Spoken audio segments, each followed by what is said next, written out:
Casey Anthony coming back online, let me remind you of why we will never accept her and what she did. This is the case. Kaylee Anthony was born on August 9th, 2005. She was a 2-year-old girl living in Orlando, Florida. In June 2008, she was reported missing by her grandmother. Kaylee had not been seen for 31 days. Now, her mother, Casey Anthony, initially claimed that she was kidnapped by the babysitter, but then later, everything she was saying about where she wasn't matching up. Then, on December 11th, 2008, a man named Roy Kronk discovered Kaylee's skeletal remains wrapped in her own blanket. The cause of death was ruled as a homicide by undetermined means. Kaylee's remains were completely skeletonized, and there were no soft tissue or ligaments present. Almost all of her skeleton was recovered except for a few small bones, including her wrists, hands, fingers, ankles, and kneecaps. And duct tape was found attached around the skull, holding the jaw in place, and it was likely placed there before she decomposed. There were no signs of trauma to her skeleton, and toxicology reports said that there were no drugs in her system. Casey Anthony was arrested and charged with all sorts of crimes: first-degree murder, aggravated child abuse,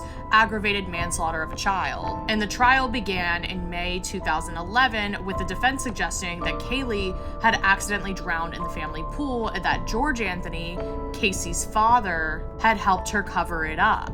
I know the names are similar. It would be her grandfather. And this trial was very heavily publicized. On July 5th, 2011, Casey was acquitted of the murder and child abuse charges, but was convicted on 4 counts of providing false information to law enforcement. She was sentenced to 4 years in jail, but was released on July 17th, 2011, after serving her time for making those false statements. In recent years, she has tried to re-enter the public eye. In March of 2025, she joined TikTok, and people were not having that because she wasn't addressing anything. She was trying to make more of a personal brand and ignoring anything that had to do with her daughter's memory, which is obviously how everybody knows her. Despite extensive investigations and a public trial, no one knows exactly how this poor little girl died. I'll make a part 2 right now. It's gonna be up already probably, and I'll go over why I think it was Casey Anthony and why she's really sus. Come over here for longer videos.